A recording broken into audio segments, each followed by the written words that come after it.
Hello everyone! Right then, that took a little bit longer to get started than I thought it was going to. Oh, and the camera's gone completely haywire. In the meantime, the camera has gone completely haywire. Hello! Okay, let's do that, and that makes more sense. The camera is now sorted. Right then. So we can also see Dan in the corner now. We can wave at Dan. Hello everyone. Oh, this is fun. There's lots of questions coming in. Hopefully the bot is picking them up. It looks like it is. I have a poodle who's complaining about me. I'm going to apologise to everyone because I am going to be eating for a bit at the beginning. I have some chicken, breaded chicken stuff. My sister experimented with lunch. So I needed some more food afterwards because she'd made my rice taste like lemon.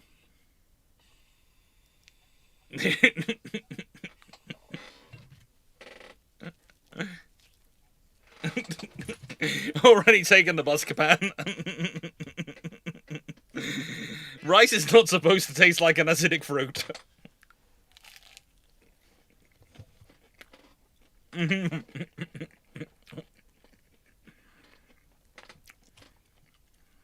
Yes.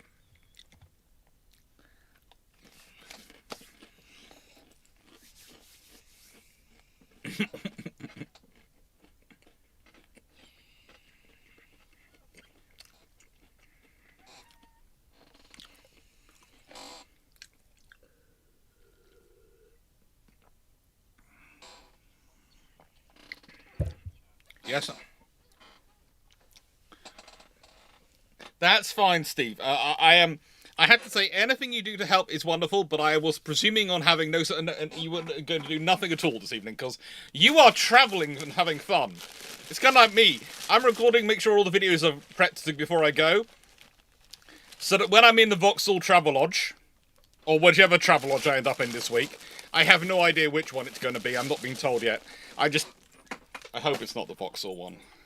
If anyone's ever stayed there, please note it is the most. It is very nice staff, but it is probably the most. How do I put this politely about it? It's the most Travelodge you will ever stay at.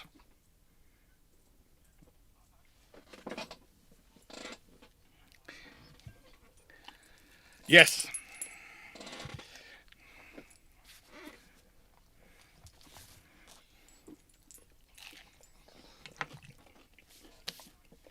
Mm-hmm.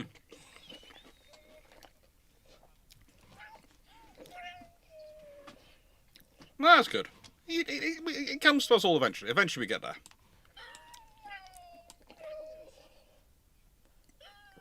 Sounds sensible. Yeah. I I will see who's here at the moment. At the moment, we have in the chat, it's me and Dan. So, anyone have questions which are orientated, any questions which are orientated for a Foxo or a Dragon? Let's just hold them for a bit until Foxo or Dragon arrive. Unless someone can go and beat Foxo and Dragon and tell them.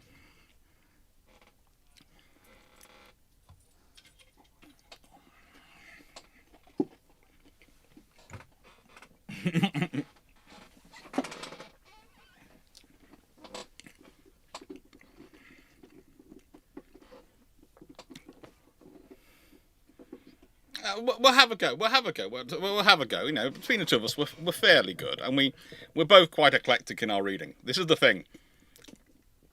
Someone told me said the other day, do you think your group, of people who sound on Bruships would mind being called geeks? And I went, no, I think we probably take the geek title and wear it quite proudly. We're just those types of people. For Dragon and Foxo, on the ships announced for the Azure Lane New Year Spring Auction Adventure. Well, we'll wait till the second part comes in, and we'll have a go at that. So I will put this at a smiley face for coming back later. Carrot 151. If the RN had purchased Japanese detonators after stopping the German ones, does this give them more time to upgrade their own house? Does this affect World War One? Actually, the thing is, the Japanese were probably the only ones purchasing British detonators at the time. So, if it wasn't for the Japanese, the British wouldn't have had much of a detonator industry. And the reason why the Japanese didn't like the German ones is because the cost of getting the German ones for their naval shells to Japan was extortionate. Krupp was very happy because they already supplied a lot of shells for land guns to the Far East. But the only ones who are doing the naval ones are the Japanese, who want them in the Far East. And, they were charging, it was extortionate. So their options were to buy American or buy British.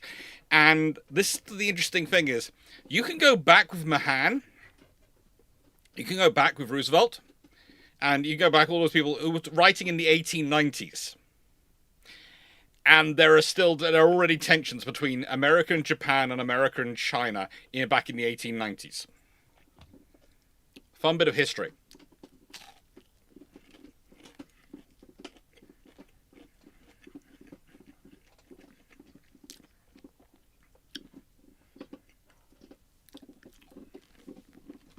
Mm-hmm.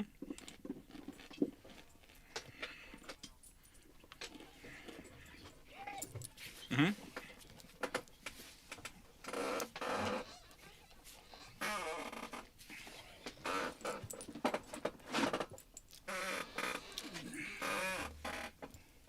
I need to play with a toy, do I? Sorry, Poodle demanding I play with toy.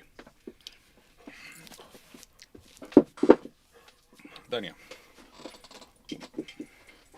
One slot.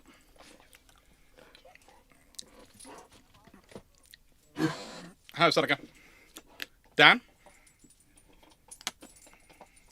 Dan, you were speaking?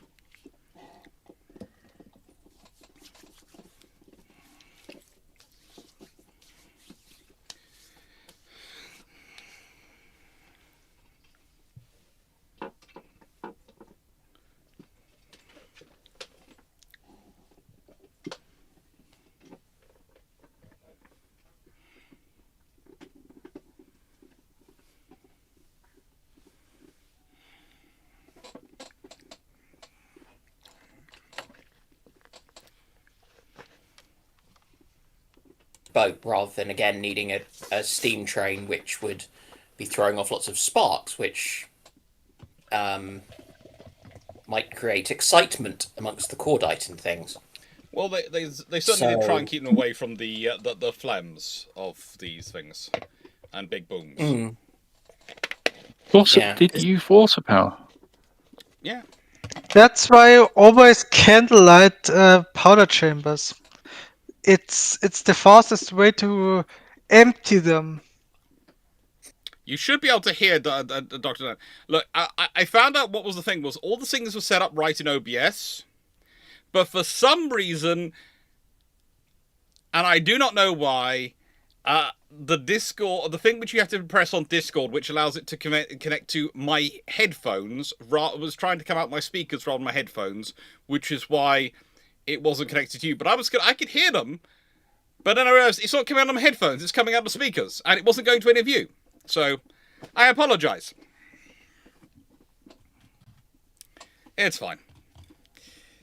But no, it's quite a lot of these things that you need to be very careful about powder, about detonators, about all this chemicals, because they are very corrosive usually naturally themselves. They're also, if you handle them wrongly, they tend to lines. Am I muted? No, Seneca, I can hear you. It's just I was talking. 100 or so miles of line disappeared because they were specialist lines, literally, which avoided certain spaces which you didn't want to take trains load of explosives through. For example, the fact that there is an outer ring line around London of railway that you could actually turn into an outer ring line if you want to invest money. A large chunk of that was built because of not wanting to take explosives from the various factories in the south of London through central London to go north. You wanted to get the explosive trains out of London as soon as you possibly could, and you often ran the explosive trains at night.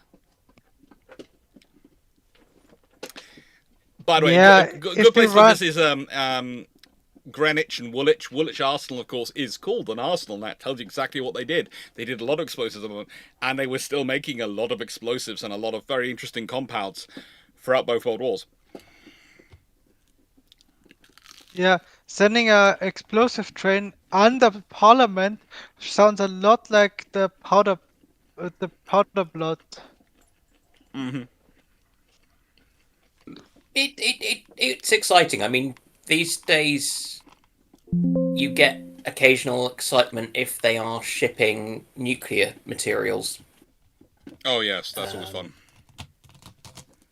Yeah. I know of a fireworks company in Germany. The factory looks like a very nice park. Yes. With some small pagodas in there that are very lightly built. Well, the trick is often to build one wall or like the roof very lightly. Yes, and in these small buildings, that's where they're making the fireworks. And if it explodes, the one wall or the roof or something just gets out there, and most of the workers remain kinda unharmed. Least harmed. That's what we hope. Yeah. Right there. Yeah, the company. Next question. The company in Gloucester, by the way, that I was. Okay, Karen. Sorry, Alex. Sorry, Karen. I was going to say the company concerned in Gloucester that was making them was actually making shells for the army. This was I just checked it up. It's the number 106 artillery fuse, which went on almost everything from a Stokes mortar to a 15-inch howitzer shell.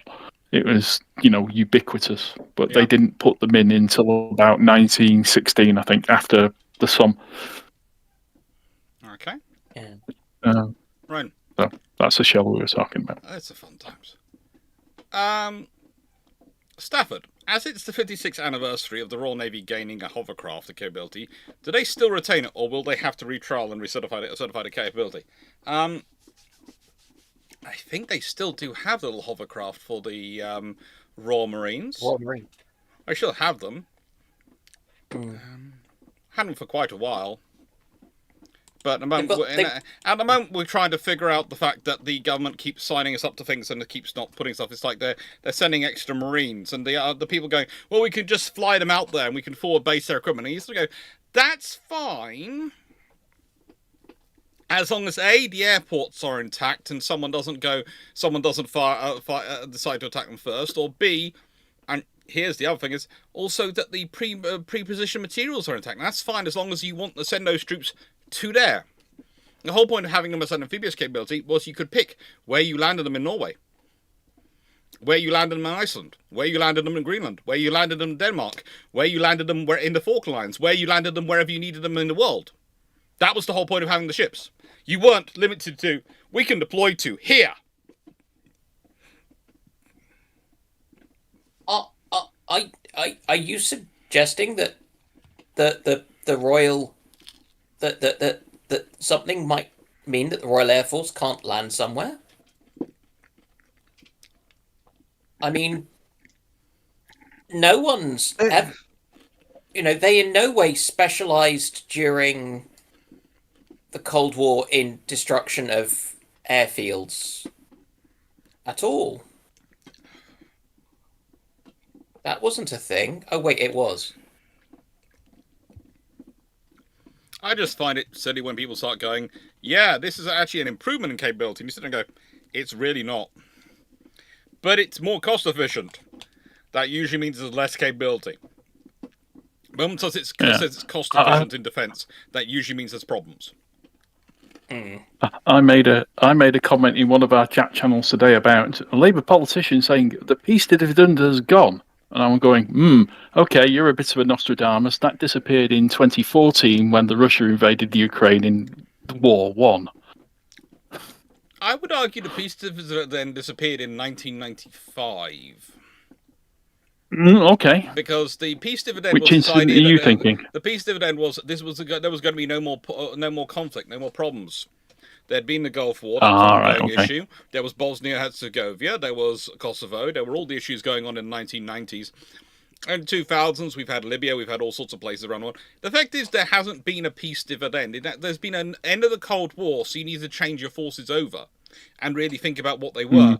But they treat it as a peace dividend, as in they no longer need to fund defence. But actually, it was a case of, yes, you can cut defence spending, probably to an extent, but you can't cut it as much as you think you can, because the world's not... Because the Cold War's theoretically over, doesn't mean the world's now peaceful. Yeah. It does. Just because one threat has receded...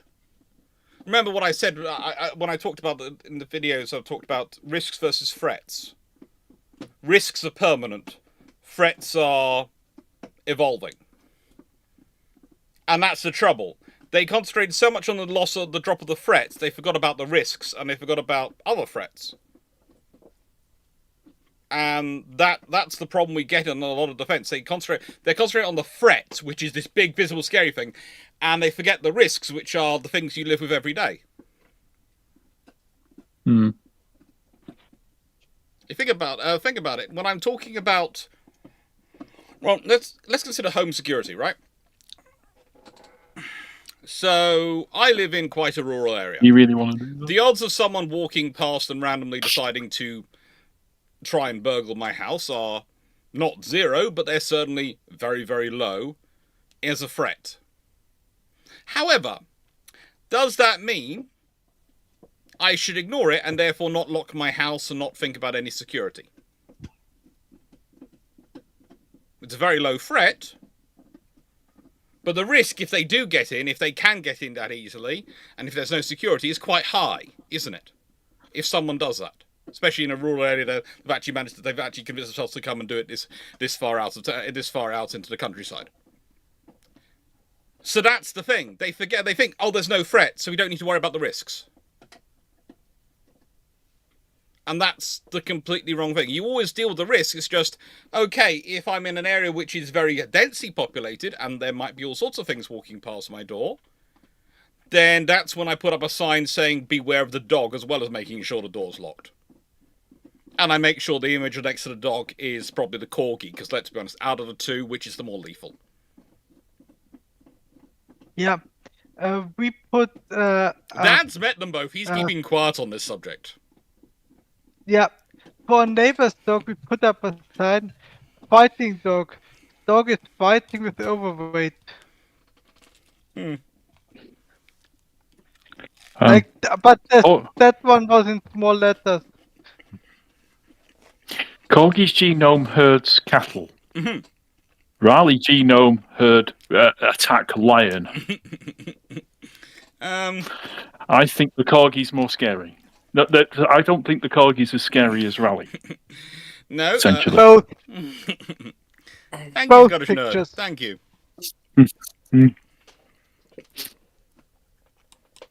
Thank you, Scottish Nerd. I'm leaving. But no, it's fun.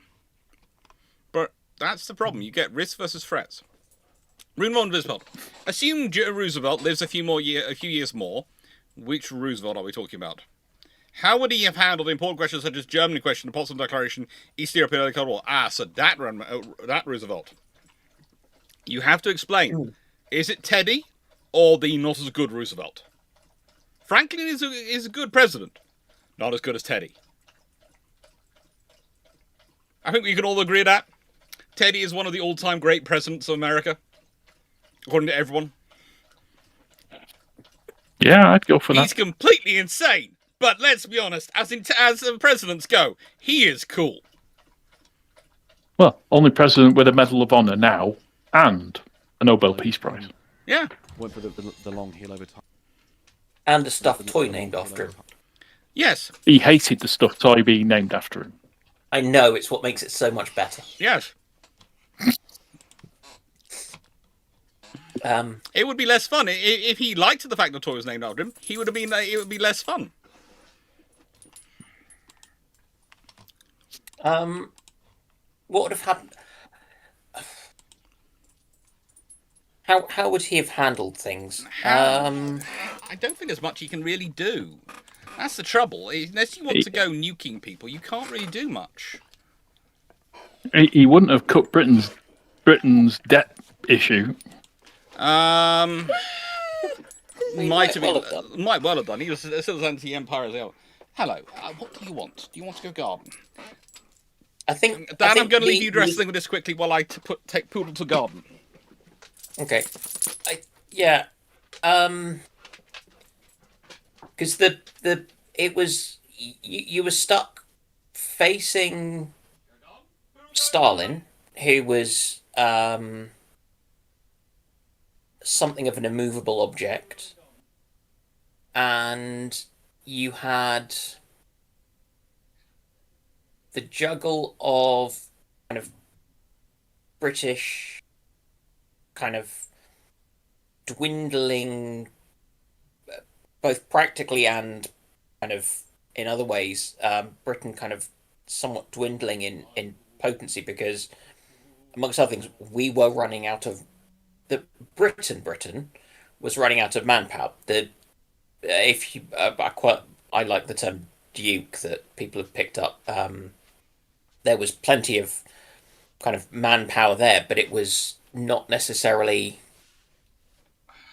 going to be able to be brought through to deal with the problems that you were kind of coming through to face. Could sort out the Japanese, but not a kind of Cold War early confrontation with the Russians or Soviets. I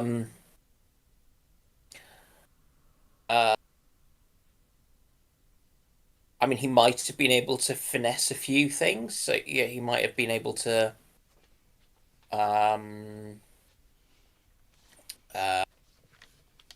What's the? They might have been able to wangle. I don't know, maybe Yugoslavia, staying out of the communist fold. But I'm not sure there's many other places that he'd have been able to. Much else he'd have been able to do. I think the one advantage you have is that in some ways Stalin would have had a better relationship with Roosevelt than he had with Truman because he trusted Roosevelt because of the war years. And that was one of the things that we lost, is that without having Churchill leading the UK and Roosevelt leading the US, Stalin was dealing with completely new people who he had no trust and faith in. Well, Stalin's the only leader who's there from the start of the war. Yeah, he's the only leader that was there from the start of the war. Yes, Steve. Which Clement Attlee found very, very strange, because Clement Attlee thought they'd be fellow socialists unite. Mm.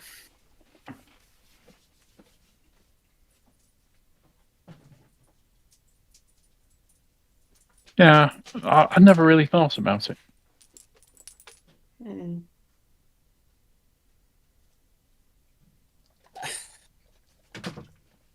I think it's also because delays the thing so much. Would we have ended up with the Berlin airlift if FDR had survived until 48? Yeah. Well, the question is, would the Soviets have tried to cut off Berlin? Yeah. Would they have actually tried pushing it?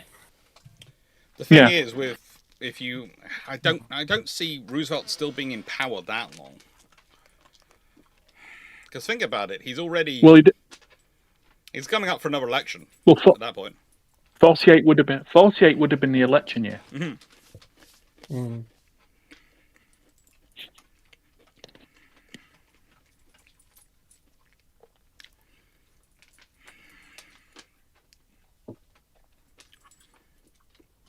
And whether he'd have been well enough at that point in time to say, yeah, okay, I'll go for election number 5. I'm not sure. I think he would probably have said, no, I've had enough now. I still think it's fine. I don't think I'll live long enough. I think the interesting legacy of him, of course, is that the Americans have now made it so you can only do 2 terms. And well, that was something of Truman, wasn't it? Yeah. Truman did that. Eisenhower was elected in 48, wasn't he? As Was he president. 48 or 52? I thought he I'd was have to 52. look it up. Come on, chat, give us a help. Who was the American president in elected in 48? He was elected in 52, served from 1953 to 1953 to 1961. Right. Truman had preceded him, and he served till 1953. Right. Truman, So of course, he was. famously had a So he lot got of- a second. yeah. Yeah. So he got a term. Yeah. The thing is, And though, goes that on means for a you might not end up. You might end up with MacArthur as president, though, because let's be honest, if Roosevelt goes in 1948, because he doesn't want to stand again, because that's something, then MacArthur probably come back, and MacArthur politically is quite popular. So MacArthur could end up as president in 1948, and that seems to me as a good chance of getting the Fallout universe.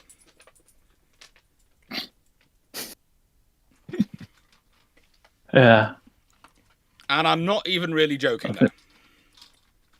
No. I think MacArthur's absolutely nuts. I think he'd have possibly been the worst US president ever.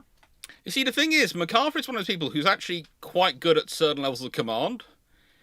It's just the moment he gets promoted to the political level of command and above that, he gets completely obsessed with the politics and forgets the actual command. And that's one of those things when you're sort of talking about these people. People kind of say, people go, well, what about their earlier career? No, they were quite good. They were quite good. They were quite capable. But there is trouble that sometimes just because you're good at one level doesn't necessarily mean you're going to be good at level above. And that's the sort of thing which happens is sometimes this is one of the reasons why you almost have to completely retrain officers at the different levels of their position. In the armed forces, in the army or the navy or the air force. You almost train them. You train them to be a junior officer, and then you bring them back in and go, right, you've been a good junior officer. I think you could make a good next level of officer. So we're going to train you again. There's all the training, and hopefully you do it well. Hopefully you do it well. Now, yeah, Rue's had a few more years is always an interesting one. Hello. What are you trying to do? Why are you trying to climb behind me? What are you trying to do, Big Fluff? Oh, you big After the fluffies. biscuits, what do you think? I know. What else do you think he's after? He's not getting them. Down you go. Oh, for God's sake, no.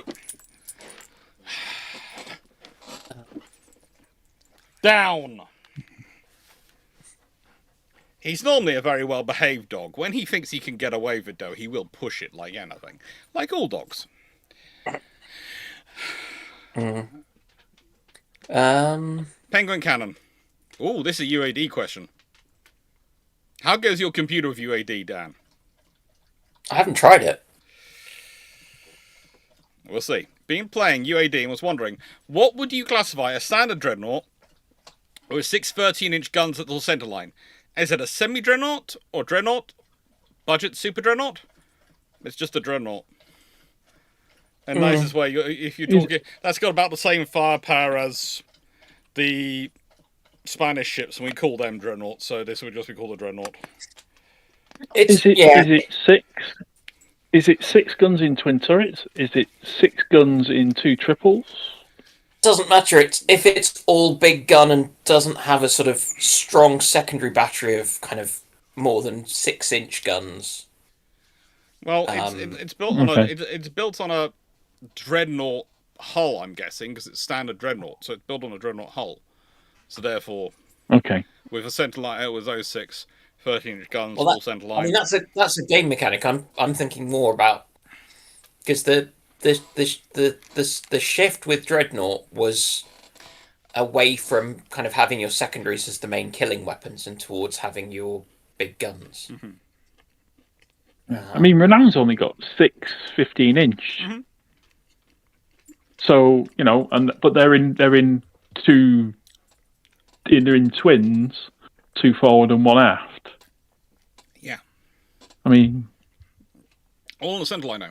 If you had the real question I'd ask is, what's the profile? What's the arm profile?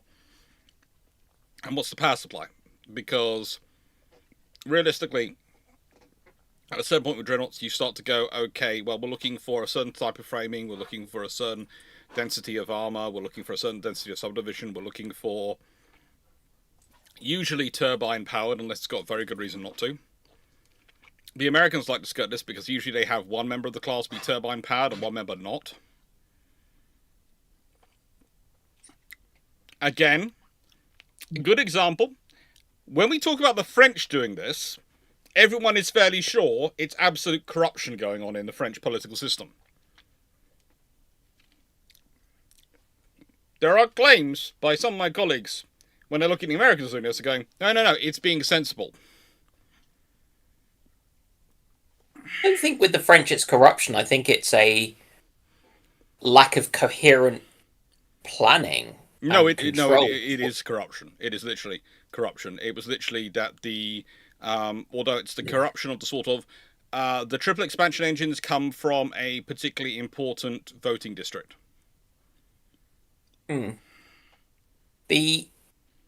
mean, so long as it's not powered by oarsmen, like some sort of supersized Greek trireme, which would be amusing.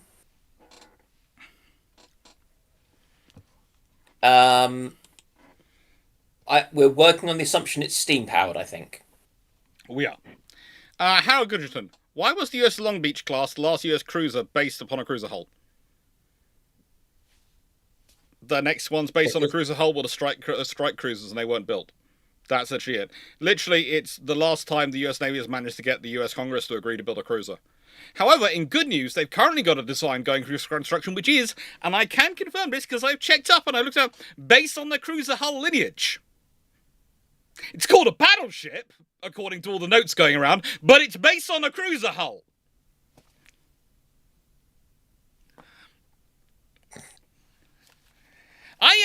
The more I learn about the Defiant class, the more I am certain if someone said, look, we have managed to get a cruiser out of Congress for 40 years. How about we dress up this cruiser design, we call it a battleship, and we see if this government will push it through?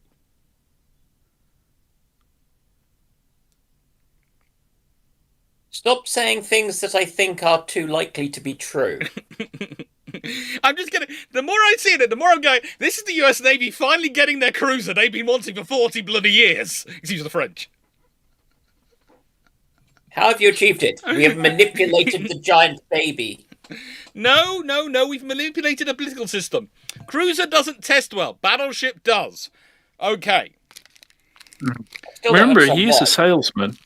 He is a salesman of sorts. So he's probably quite good at the marketing idea. Madness. Anyway, I'm just going to grab a bite to eat. So I will turn off video for a sec. Okay, you're politer than me. Well, no, I need to go and get it, and so I was going to leave the sofa for a sec. All right. Rather than leaving an empty chair.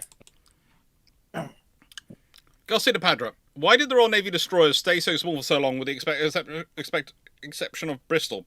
Was it CVA-1 killed Grove? No, it was literally that the 42s were supposed to be the budget Sea Dart destroyers built to complement the 82s and be part of the CVA-1 formation. And then the Treasury, when they're when they're looking at it and making recommendations on spending, it was pointed out that they're both destroyers, yet the Type 42 is cheaper. So you could buy more for the same price you could buy 82s because it's slightly smaller. And then they actually bought less than they've been proposing to buy. So they managed to save money twice.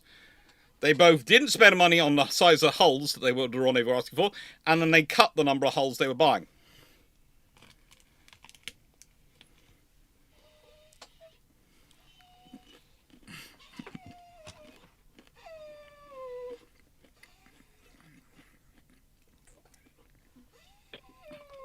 Sending here, what is Like your Oliver opinion Hardy, of I the have nothing to say. No. Sending here, what is your opinion the coziest ship to serve on? Coziest ship to serve on. Anything with Italian food. I wanted to, in nicest way, it's not even close. And we're putting the food together between the various nations in NATO. They're all pretty much better than some of the others in the world. But then there's the Italian food. Okay. Can I ask Seneca a question here? Because he is live, Alex. Seneca, what do you mean by cozy?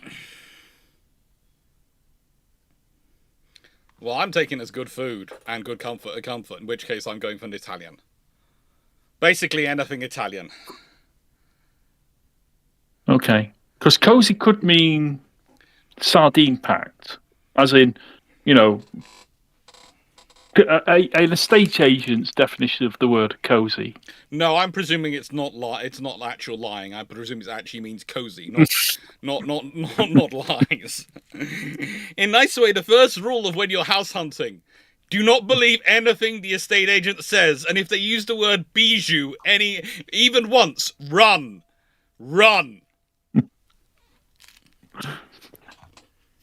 Convenient form means with an extended hike and sort of.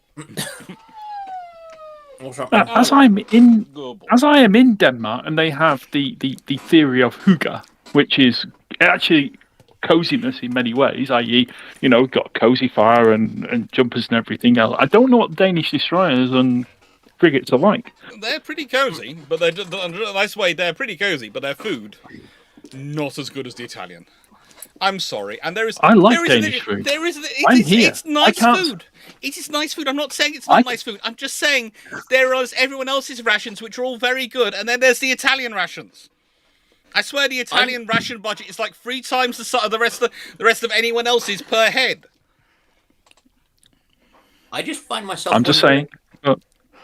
Look, if I could pick, if there was a massive war and I had to pick which nation was going to conscript me, I would volunteer, if I could, for the Italians for the food alone. I'd face all the same problems as everyone else, but I'd have good food the whole time doing it.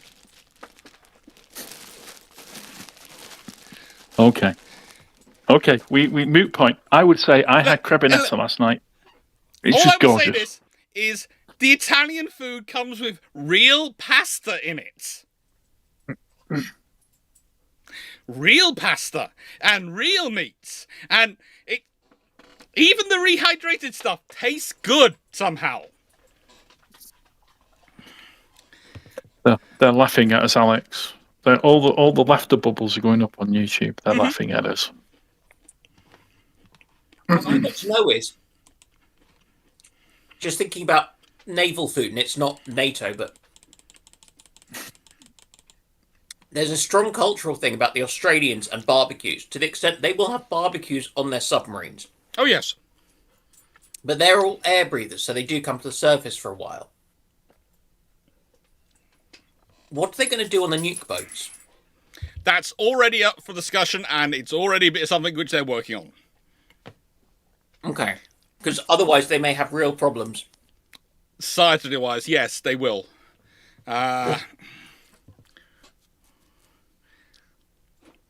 No, let me put it this way. On the first point, Casnair, about the more trips, let's say, and instead of, I'm not going to use the W word, it's raining. I took him to the door earlier, and I had all the accoutrements needed for him to go out with me. And he sat down and looked at me as if I was insane.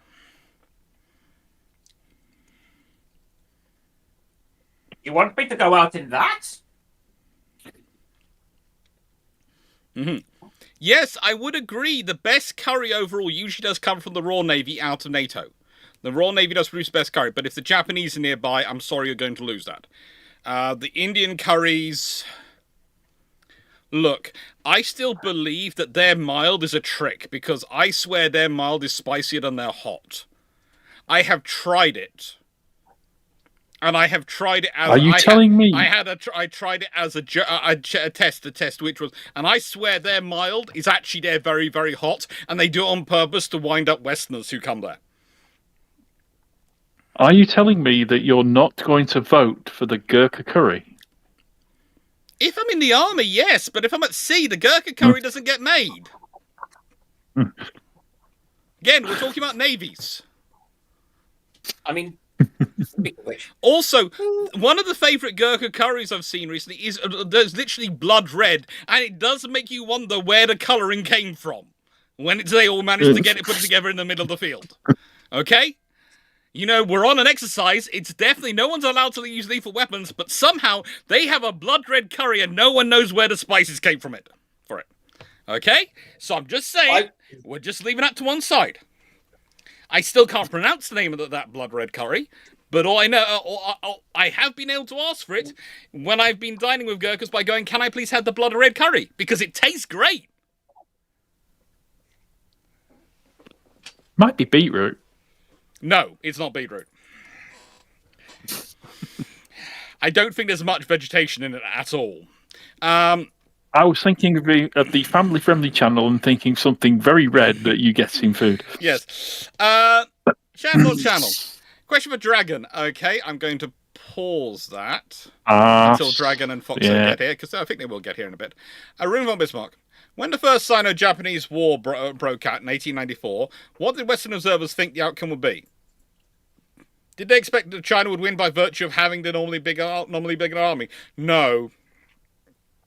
You have to remember, at the time, in the 1890s, the Ottoman Empire is regarded as the sick man of Europe. China was considered basically the sick man of the Far East. They were honestly looking at it and going, it's ripe for the picking. And the only reason it hadn't been was because no one could decide of who wanted what. The British rather didn't need any more. They were kind of satiated with the amount of world they already had, you know. We had 3/4 of the world. Why do we need any more? And realistically, the British were making sure there was enough of balance of powers in China that, frankly, no one else was going to get it, so no one else will get the power. But most of the belief was that if China started to fall, the Russians would charge in. And the main worry for most nations when looking at the Sino-Japanese War was that the Japanese would do too good a job and the Russians would take over the rest, and then you would have Russia embiggened. Okay. As long as it's not Belgium. That's all I'll say. Yeah.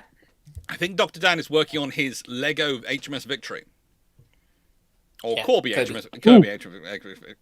Oh, hold up, Dan. I'd like to see your HMS Victory.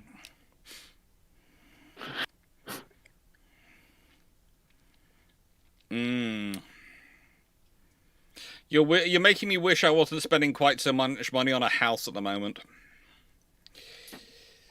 Well, I'm waiting to get my fence fixed, but somebody else should be paying for that because they drove into it.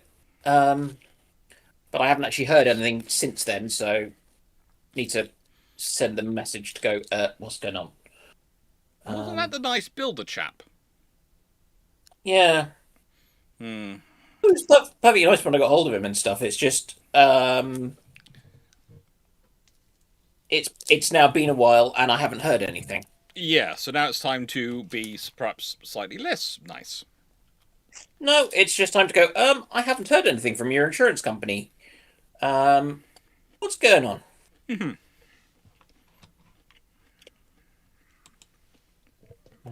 The next question is the other half of Knight's question for Dragon.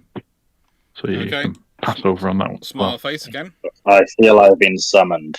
Ah, Dragon, Yay! my friend. We have a couple of questions for you. So, right, back to the beginning. Yeah. back to tonight's question. For Dragon and Foxo, thoughts on the ships announced for Azure Lane, New Year 2026 event Spring Auction Adventure. The ships were the 6,000-ton Harima shipyard design, 1006A based Shangwu, and protector cruiser Hai Young's sister Hai Chu. And frankly, it's disappointing we only got 2 new Dragon Emperor ships this year. That's the ones based on China, isn't it? There aren't that many ships they can base them on. The reason why they're not adding many is because they've kind of ran out. I like the character designs; they're interesting, and the ships are ships. not much more that really can be said. Mm.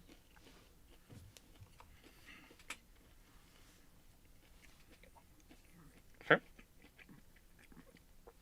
And I have a question for you, Dragon. This is from Channel. Do you know what happened to the SSD Vengeance after Dark Forces 2? Wikipedia only mentions that it was last seen in Russia, in Rasan, after Jarek had instructed it to go there.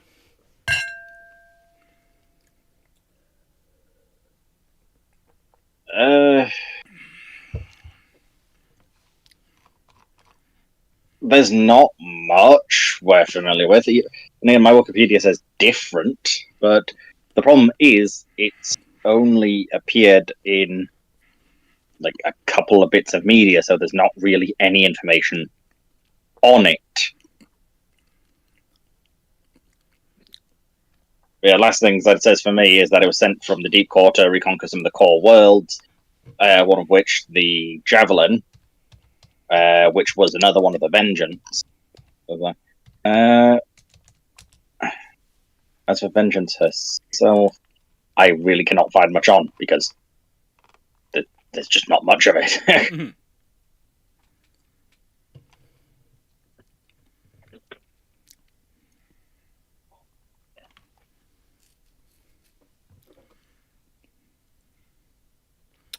Now, next question. A time slip happens in World War II Warspite, 1940, replaces Warspite just before the Battle of Jutland.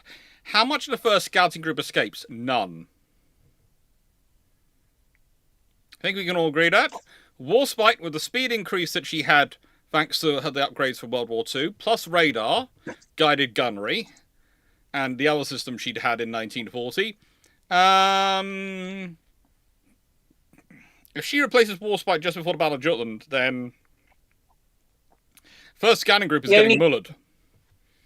The only problem will be if she runs low on ammunition. Mm. That's the only thing that's going to stop her. Mm-hmm. Yeah. Depends. Have we got the same crew? I'm guessing that we have. Mm-hmm. Crew is irrelevant.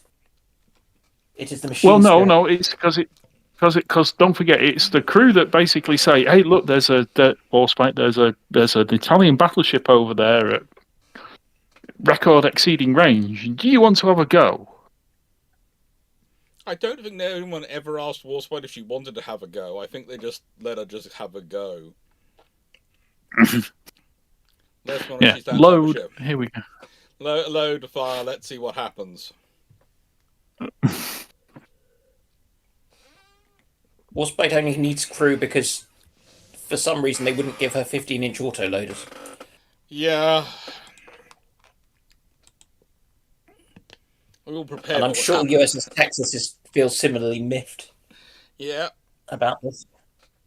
Carl Gasberg, opinions about Project 22-350M Super Gorshkov. Will it be real? How useful will it realize? Now, the Super Gorshkov is the improved Gorshkov design. They haven't even finished building the Gorshkovs. And when I say they haven't finished them, the first one was laid down in 2006 and commissioned in 2018. So it only took her like 12 years to go from laying down to commissioning. The second one took 11 years to go from laying down to commissioning. The third one took 11 years to go from laying down to commissioning. The fourth one is so far at 14 years and counting in its estimate. It's estimated for 2027. It's supposed to be fitting out. As is the fifth one, which is supposed to end of service in 2028. The remainders of them, considering they were laid down, some of them as late as 2019, and some 2023 officially, if they were actually laid down, we're not quite sure. We might not see until 2035, 2037 at their current rate. The fact that the Super Gorshkovs are designed to come after them, and they haven't yet been finalised, does suggest one of two things. Either at least the last two Gorshkovs, the Admiral Grov and the Admiral Vysotski, are going to be changed to Super Gorshkovs, which means they're going to be 8,000 plus tons, and they're going to now have 64 VLS cells. Or alternatively, we aren't going to have to worry about Super Gorshkovs appearing this side of 2040.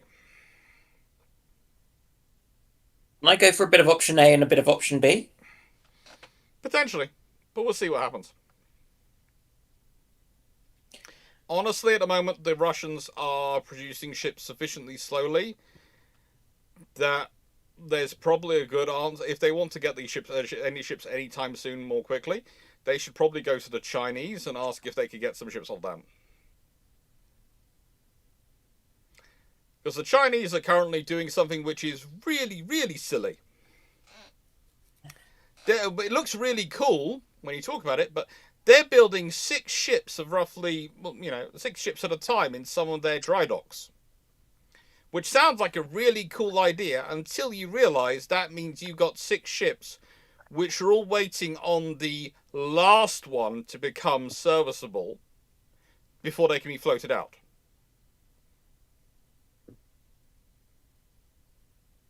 Because I mean, the advantage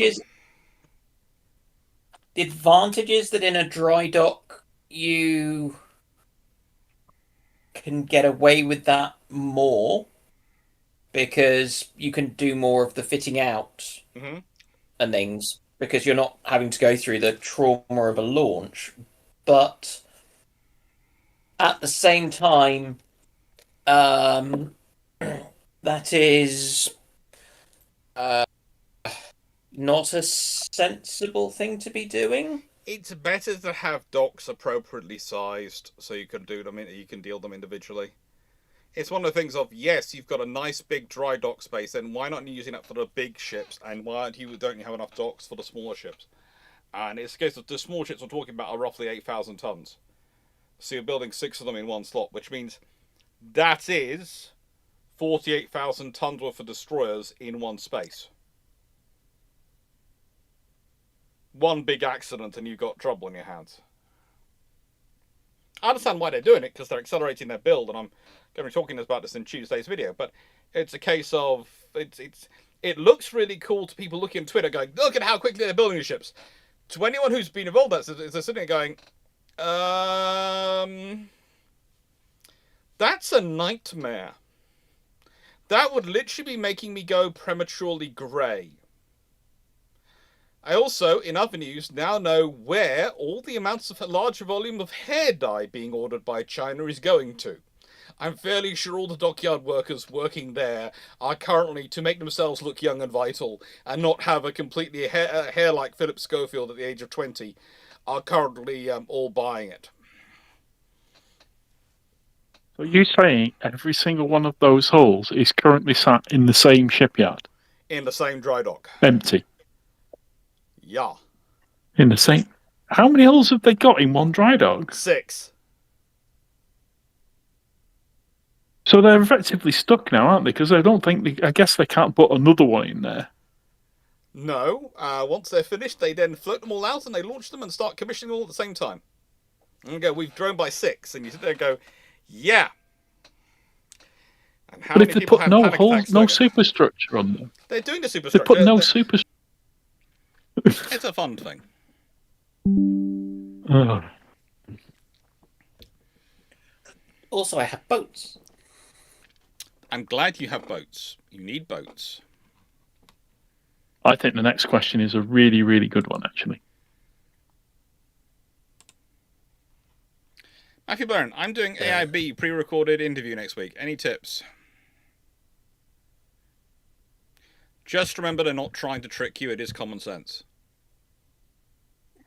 More people have managed to get themselves into trouble by over-analysing questions than have got into than have actually just by answering what they think. Yeah, and don't try and put an act on. In any of those interviews, never try and put an act on. Never try and pretend. Never try and think, I've got to be someone else. Be who you are. Because trust me, they will notice. And do your homework. Mm-hmm. Yeah, but they will want to, in a sense, they know what they are getting when they are interviewing people your age, etc. They are not looking for the next Nelson. They are looking for somebody they can turn into an effective officer. Yeah. And people So- wondering if OBS keeps crashing. Yes, OBS has, for some reason. Now I'm running it with the whole connected to OBS, connected to StreamBot. It does keep crashing. But it's so far, it's every sort of 45 minutes or so, and it seems to crash and reconnect quite quickly, so I'm just leaving it and carrying on. I do apologise, but we'll sort it out as time goes on. We'll get all these things to work happier as time goes on. At the moment, I think part of the trouble could be because the Starlink isn't working at 100% because there's still quite a lot of scaffolding in its way. It's fun. It's all scaffolding. Fun. Yeah.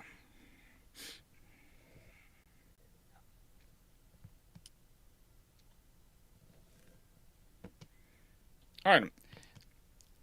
Why do they do this? Yes, Montana. Is there any info on Hanazuki in the USN archives? I think so. I think there is there's the Oni. They're certainly prepared documents about them and have those details. You can probably get those quite easily. Most of them are online. Most of the Oni profiles are online. Oh.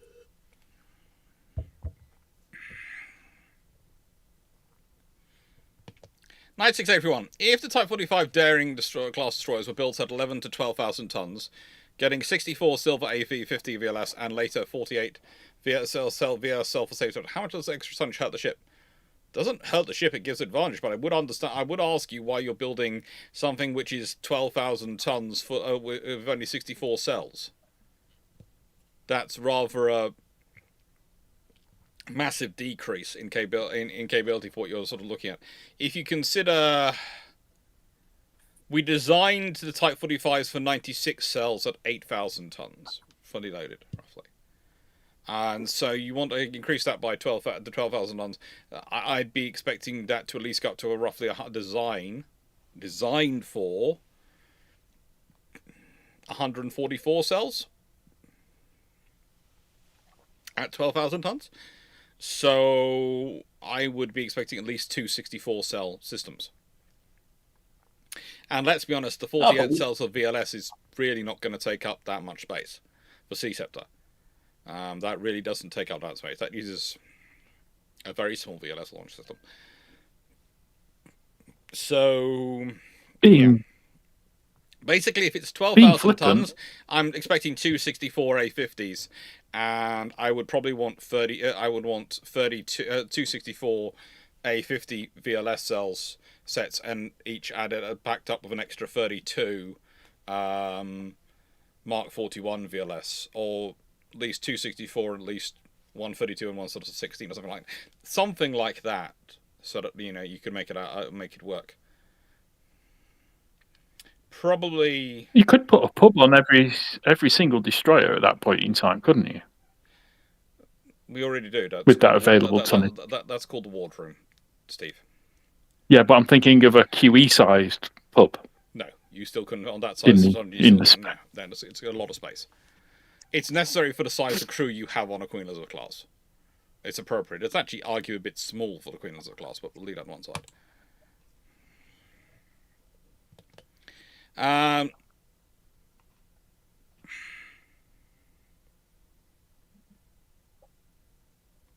Seneca, no, just no. I think no. I think that's really unkind, Seneca. Sorry. Carrot. I just watched the Navy news update saying the Type 31 program was a break from the slow and expensive building programs of recent years. Do you agree with that? No, but it's certainly the media image they're putting around and saying. But no, just no, it's not.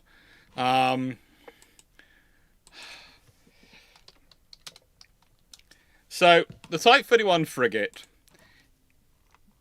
Let's consider them. They are for the Royal Navy. They laid them down. Our first deal was cut in 2021. They'll be commissioned in 2027 probably for the first one, and so that's 6 years, right? We all agree the Type 26 frigate is a slightly more advanced, slightly more complicated build, or in fact a much bigger and much more complicated build. They were Yes. laid down in 2017. They're going to be entering service in 2027. And so that's going to be 10 years versus 6 years. For a vessel which is basically a grade 1 ASW asset versus a vessel which is a grade 2 general purpose asset. That's nothing against those ships. You need both. But I'm sorry, when you start to go, you know what, this is amazing, and this is suddenly a break from the traditional slow builds. No, it's not. It's just what they are, okay? Steel and air are cheap and quick to build. It's the electronics and the computer systems which you're putting in which take the time. Let's be honest, it's laying cable. If anyone has ever had the joy of pulling cable and laying cable throughout their house or in commercial businesses, you'll know how frigging difficult that is. Well, imagine it's a warship. Imagine all the joys of all the cabling that has to go in there for all its electronic systems, all its power systems, all its sensor nodes, all everything, and how they have to be shielded and protected and properly spaced, and damage control. Then you have to, of course, because of damage control, you not only have to protect the individual cables, but you have to have multiple cables. So you can't just have one; you have two, and you have to have it just makes it all fun. It's all fun. It's that kind of fun with a capital not in front of it. It's that kind of fun where you sit there and go, so that was a fun day.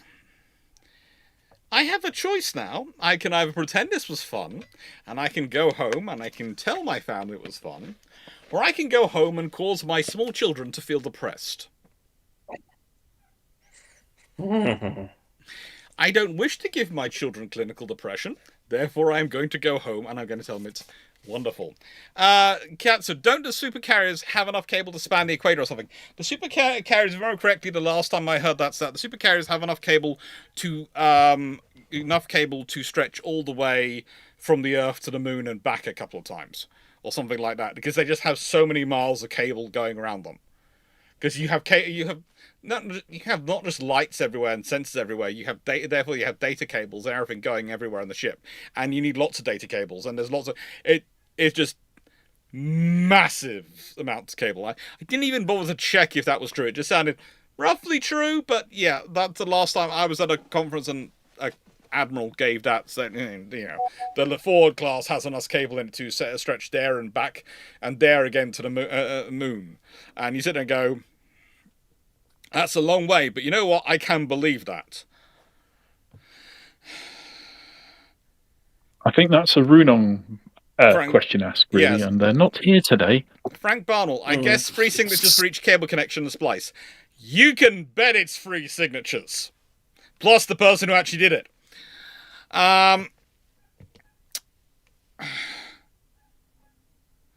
Montana, what did the Soviets think of the Akazukis they were giving us war prizes? Thank you. We have some destroyers which are actually slightly bigger.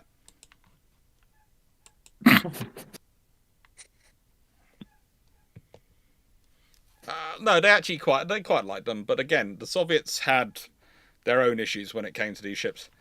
This is a fun one for everyone to discuss. While you're discussing it, I'm going to grab some iron brew and then come back and put my idea in. But channel, favourite destroyer design in interwar years, World War II, that isn't British, Commonwealth, or American?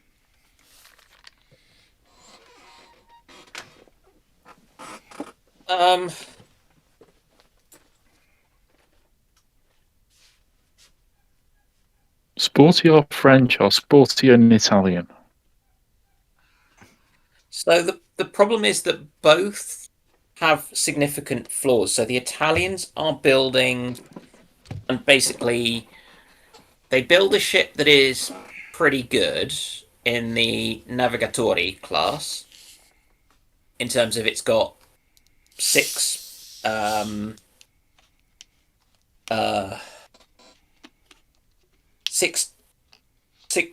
4.7-inch guns in twin turrets and some torpedoes, and you know, it in that sense it's all good.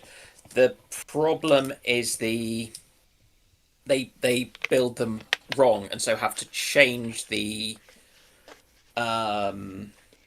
have to basically do a load of weight reduction, and do other things to them, which then means that they actually can't keep up with the fleet. So that's why they come up with the soldati, which and the precursors to them, where they drop to just 4 guns, albeit in 2 turrets, which just isn't quite oomphy enough.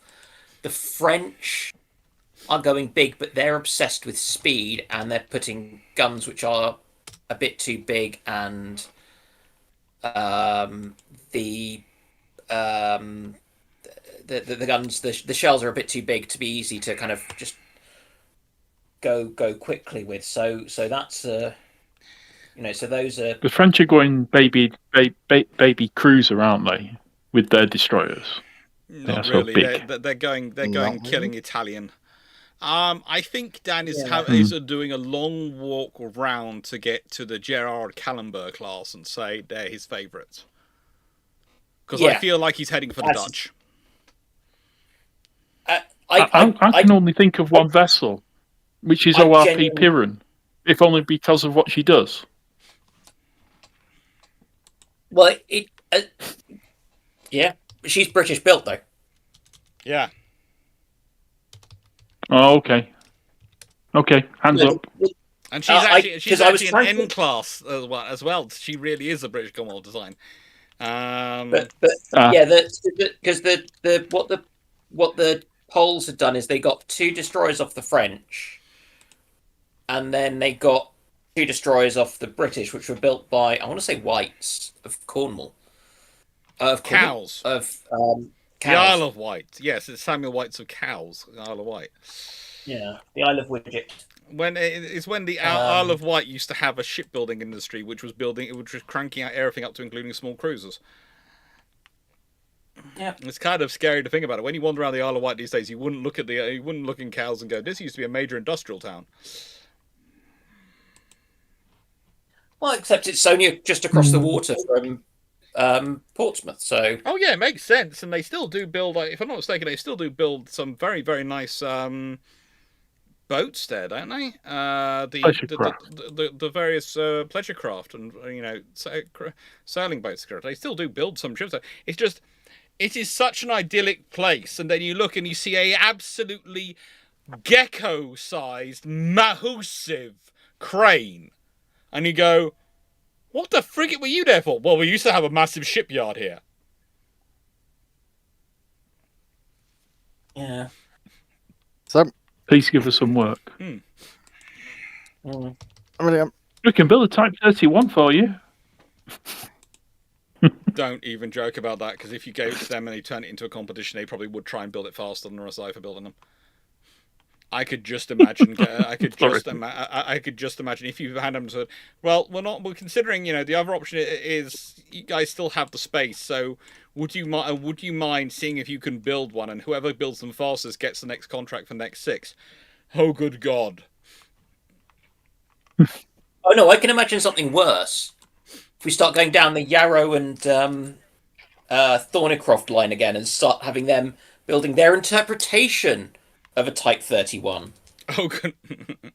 Yeah. I mentioned Speed Demon before, didn't I? When I said to sporty in Italian and sporty or French. Yeah. In nicest way. If you want Speed Demon, it is Thornycroft. The only ships which have ever been known by the Royal Navy for the Royal Navy to hand them back and go, "Can you please put speed limiters on these engines?" And they go, "Why?" Because they're actually running them at the full speed, and we don't want to do that until wartime. So, one might argue it's cheating, but it is a Polish design, and you want sporty, the Grom class. Yes, they're built in Britain, but they're not British design. Not sure. I think the shipbuilders have a lot of influence. Yeah. Because I've been trying to remember what the Swedes were building at that point, but they hadn't yet got to the stage of awesomeness that they get to later. With the beautiful Smoland class and things. But yeah, The Swedish have the Gothenburg and the class. yeah, they're just They're not they're as good as not- the later ones. yeah, the later Unfortunately- ones are really exceptional. Those The are Visby, just which is nice, is unfortunately 42. yeah. Yeah, I would say it's probably the Dutch. Have the best. And have the real issue that they end up having to scuttle to and although I think one gets nabbed by the Germans. But I really do want, anytime anyone's visiting the Isle of Wight and is going in by ferry, if you're going from the Southampton to East Cowes ferry, the one of the big ones, you will go in straight past the White Shipyard. And you will also be able to see from where you're coming in the cranes, which are at the Classic Boat Museum. And just remember, that whole area used to be shipyard. That whole area used to be building ships. The whole set, both sides of the River Medina, everything was about the ships. And it was a really buzzing place.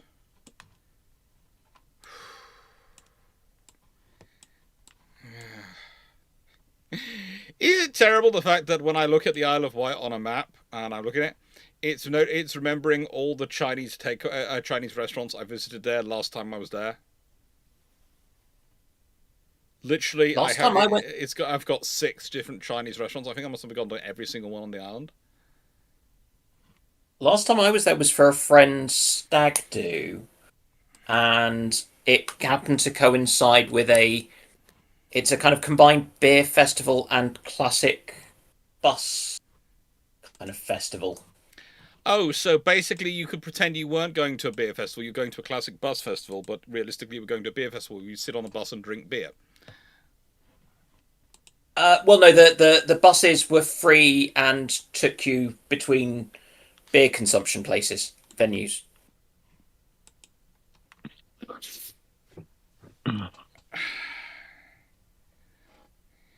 Which meant that you didn't have to worry about drink driving or anything. Getting around. Which was nice. Craig, the questions will open in a bit, don't worry. We're on question 20 of 30, so we will open shortly. Yeah. Night to everyone. For Dragon and Foxo. Okay, I'm doing a check. Is there a Fox there? I can see a dragon. They're on the list. She's currently trying to save someone in Hearts of Iron, so... Tell her not to get trying to save Fleet. You can't save his builds. It's anymore. not Fleet, it's Cake, but... Okay. No, we know you can't save Fleet. Cake? Now, this is someone Another friend of ours. Yeah, this is someone I've got to meet. If they're naming themselves for Cake, that's got to be good. They've got to be a cool person. I've got to meet them at some point. Yeah, mad Norwegian, probably. Yeah. Nice to everyone. For Dragon Foxo, as Northern Parliament has frequently has February UR event, which character do you want a meta form for? As February UR event live stream is Friday, and we'll probably not get a new meta ship. And can I just ask a question? Can someone send me a link to this live stream so I can put it up in every single every single screen that my students are studying on? At an event on a Friday, just to go, hello. Yeah, here's your lunchtime viewing. It's not April the 1st yet.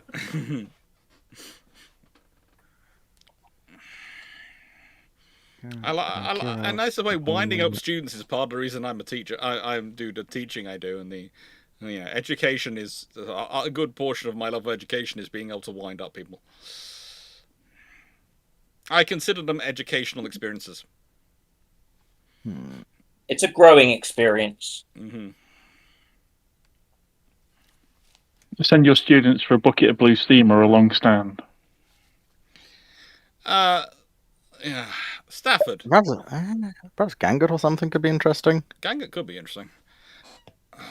Although Gangut could also be kind of weird, but we'll leave that to one other side, because depending on how they do it. Yeah, there's just not many Northern Parliament ships in general to make meta, and normally the ships that have had to have existed usually get metas. So there's even less of those. Dragon, just for clarification, for the non-Azure Lane people, what do all these terms mean? Do you have time for a 2-hour lecture? Can we have the Well, give us the Right. 5-minute Cliff note. Metasization or metamorphosis is usually inflicted upon a shipgirl's hull and changes it drastically. Most commonly, this ends up occurring when basically they go through extreme stress events, such as the death of their entire world, all of their friends and family, and everyone they ever knew and held dear. I wish I was joking, but that is actually what's happened to most of them. Usually unlocks some sort of insanely high level power of basically, well, they're the last of their worlds usually. There is some cases where this is not true, but it usually is. They're extremely high power and are a 4th/5th faction in this multi-causal war that's going on. Though the metas are not necessarily just one faction either, they're split into multiple. But yeah, they're basically versions of ships that have went through extreme metamorphosis, hence why they're called metas. I do believe, isn't So one of you them can effectively a have British goddess called Queen Elizabeth? Yes, Queen Elizabeth genuinely did become God Emperor in her time, as her thing. So you can eventually end up with the same ship appearing twice. One as a metamorphosed version from a dead universe, and one... Right, okay. Hey, Queen Elizabeth and Queen Elizabeth Meta work together. Right, okay. What do they call each other? Yeah. Your Majesty, or Your Highness. They show great respect to each other. That's more scary somehow. My theory, my mental thinking, for some reason, I thought that when the meta one showed up, the other one disappeared. But two Queen Elizabeths working together? That sounds scary. It is. Well, unironically, the Queen's nickname was Lilibet. Yes, but this was about Queen Elizabeth I, not Queen Elizabeth II. The ship's named. Ship, even the carrier. I'm sorry to the Scots in chat who believe it was named for Queen Elizabeth II. It's not. It's named for Queen Elizabeth I. That apparently caused the SMP to be very upset and claimed the Brit was insulting them. The British government were insulting them because they were naming a ship for someone who killed Mary Queen of Scots when she was involved in plots of rebellion against her. I always say I'm never quite sure how much Mary was involved in those plots, but the reality is she had the deep stupidity or boredom enough that she actually allowed herself to get involved in those plots, even tangentially, enough that people could make the connections. Yeah. One of the cutest facts that I know is that the Danish Queen and the English Queen, well, they were still alive and had regular telephone chats with each other. One called one Lilibet. That was the Danish Queen, but the Queen Elizabeth actually called the Danish Queen Daisy. Mm-hmm. It doesn't surprise me. And they probably could have sorted out the entire. If they'd been allowed to, they could probably sorted out all the problems of the European Union in about 5 minutes. Yeah. Yeah, so the monarchs had nicknames for each other. The monarchs had nicknames for each other. She's quite cute. They are both profoundly common sense people. Stafford, given the downsizing the US battleship to 22,500 tons, does that give the RN Type 83 it will be comparable capabilities and size? Currently, the government are playing all sorts of silly games with the Type 83. They've even been talking about making it a system of systems, with it having its VLS cells completely off-boarded into an uncrewed vessel. So currently, let's just leave it quiet and hope we can ignore them, because we don't have to make a decision about Type 83 for at least another 5 years, and who knows, there might be the boring but competent party in charge at this rate. Honestly, there have been honest conversations between me and some of the ship-shape crew about this is going to end up having to be something we're going to have to do.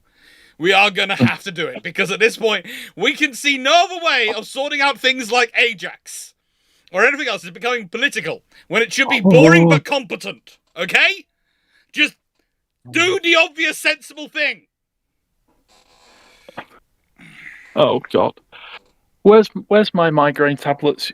Even this isn't an idea of Yvette Cooper's, is it? No. Please say no. No. This idea was something Keir Starmer presented in the speech. Oh, God's sake! Politicians, stay out of naval development. And I was sitting there going, so you want the ship, which is the warship, to have no weapons on it? No, it shouldn't have any weapons on it at all, not even defensive weapons. They'll all be off-boarded onto uncrewed assets, which will sail around it in a flotilla. And I'm sitting there going, no. And their idea is that what they'll do is they'll order 4 of the crewed vessels, apparently, or maybe only 6, but then they'll order 6 of the uncrewed vessels, and that'll count as them procuring 12 vessels. No, it won't.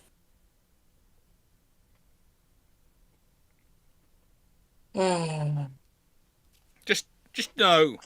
Just please no. Carrot, let's sneak in anesthetics to the Department for 5 years and authorize all this. I just sit there and I listen to some of these things and I just go, no. Dan, can I have an emergency prescription of sumatriptan, please, for Dr. Clarke for his migraine? In the nicest way, if anything drives me to actually having to bathe in iron brew, it's listening to listening to the speeches about defence when it comes to election time. There is a reason I have been known to turn off the television 2 months before the actual purdah begins, before the election, and I don't turn on the news until after it's over.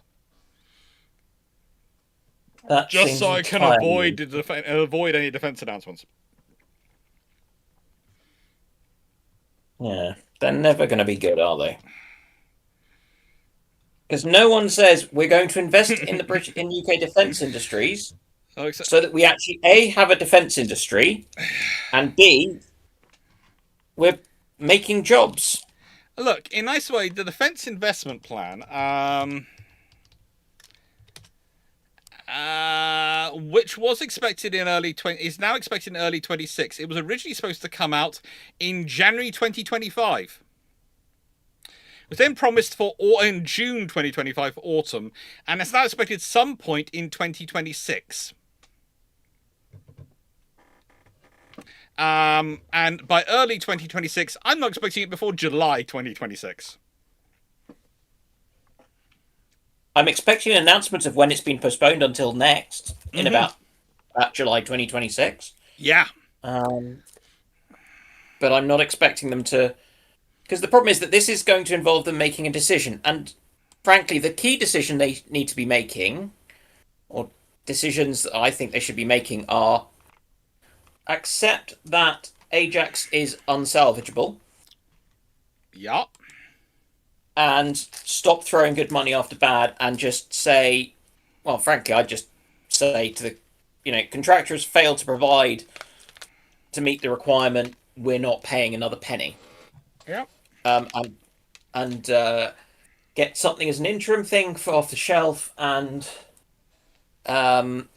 Seeing as we're doing everything we are with Norway and the High North, what do all the Scandinavian countries use? Let me remember. CV 90. Oh yes. Yeah, but that's built by foreigners. It's built by BAE.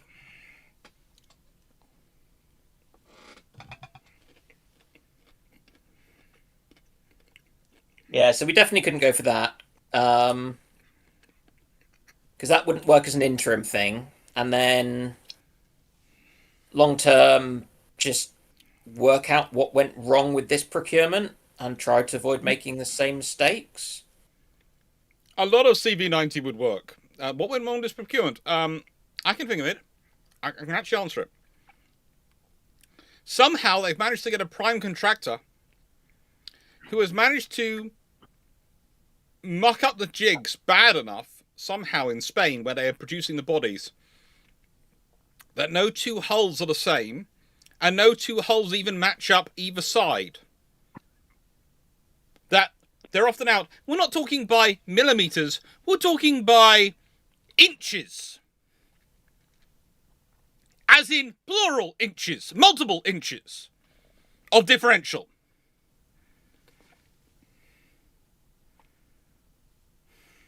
We'd be at the back of the queue.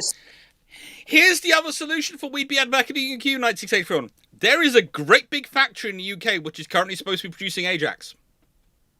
That is not producing Ajax. I think we make this decision. Also, we'd be at the back of the queue. I'm sorry. What did we say that the company that makes them is called? Yes, and we will go, okay, modernized factory, build, and yes, it will take a while. It will not be immediately, we're going to get CV90s overnight, but it will be, at least it's a queue, at least it's an active production line. At least we'll get vehicles which work, which don't make our soldiers sick and deaf. Because, let's be honest, you, as a soldier going into battle, you don't want to not be puking and able to hear, do you? Well, I mean, if you want to do that, you go to war on a Hercules, don't you? There's a lot of bad welding and customer interference as well. There's a lot of there's issues on all sides.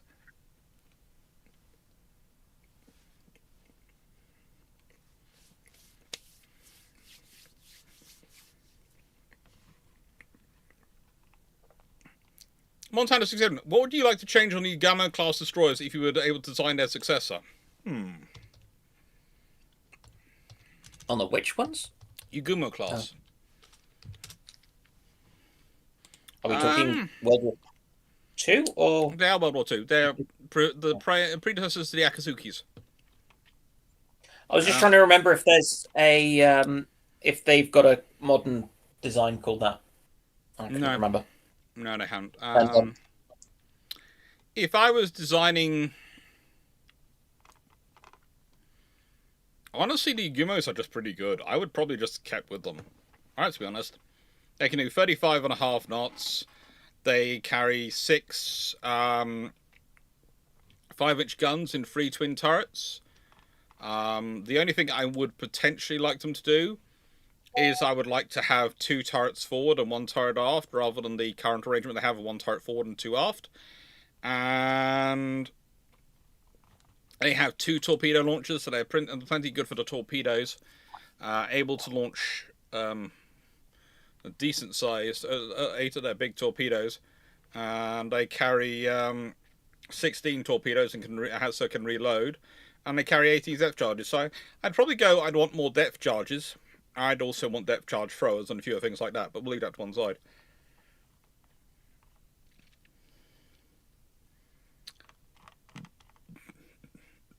Did they actually have an ASDIC or sonar? Or was it just hydrophones? I think they only had hydrophones at that point. They were developing sonar ASDIC sort of system. But I don't think their destroyers carried them at that point. Let me just check something.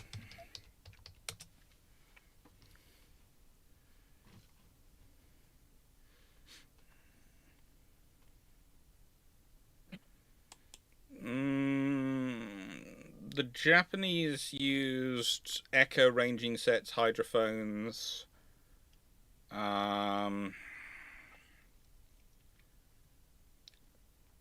They just hadn't had the research breadth to be able to fund them.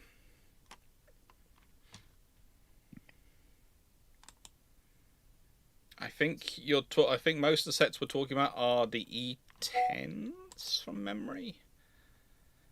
There is a very nice report on Japanese sonar somewhere. I'll look it up because I've got it somewhere. But there's a U.S. Naval Intelligence mission to Japan, published in 1943 from from my notes. I'm just looking at my notes about the notes, and somewhere I've got a document which is suitable.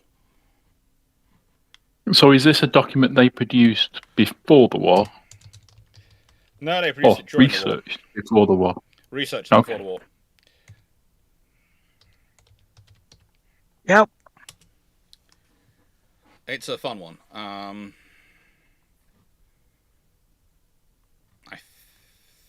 My notes are... Yeah, I think if you're going to find it, you find it on that site. Ah, found a link. Found a link to where everyone could go to find it. So I'll post it into the chat.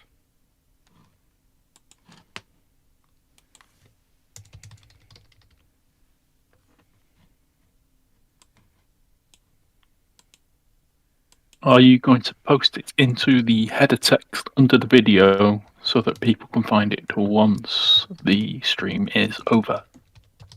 No, I'm going to put it in a comment, Steve. Yeah. So it'll be Okay. below. So it'll be below at the top, but it'll be pinned.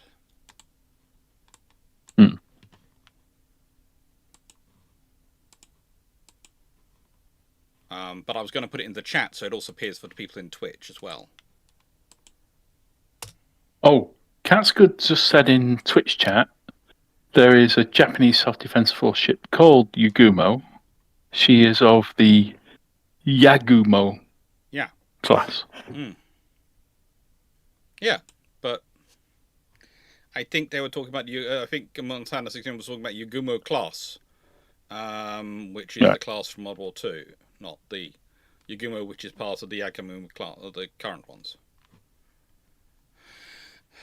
So, if the question was about that ship, the modern one, what would you say? That would be a different discussion. Okay.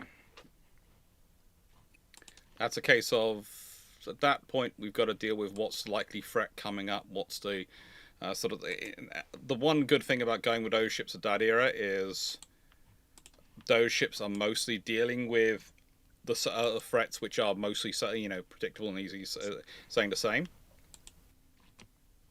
Okay. You don't have to.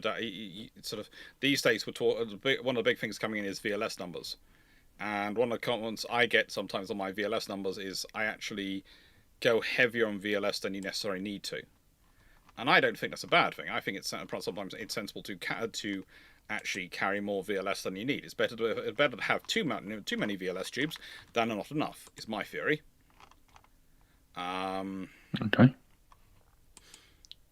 Which is, I mean, how many directed energy weapons would you fit on a modern Japanese destroyer?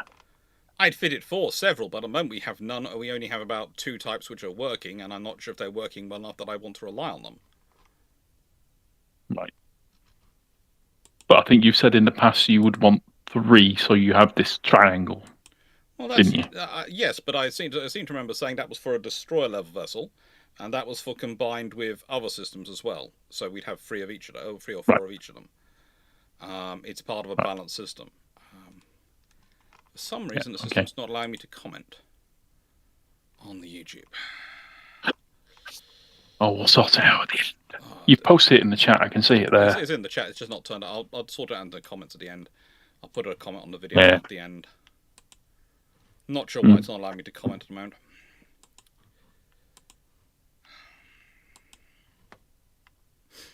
Okay. Gossi de Padra, what do you think about GCAP? Do you think the Germans, French, and Spanish will get the program to an actual aircraft? We'll see what happens. The trouble is, and the reality of this scenario is that a lot of the technology that's wanted is the French already developed, and they've got it. And that's giving them a bit of a swing. That gives them a bit of a strong hand. But the fact is also the French have got some quite strict demands. They want to have a carrier version, which is fine. They've always been honest about it. They've said they wanted it. Now, I've said, frankly, at the moment, with the current debates, I'm siding with the French. A lot of people are going, they should give this, they should work with the Germans. The trouble is, the Germans kind of want everything. The Spanish don't really care. They'll go with whoever's paying the bills at the moment.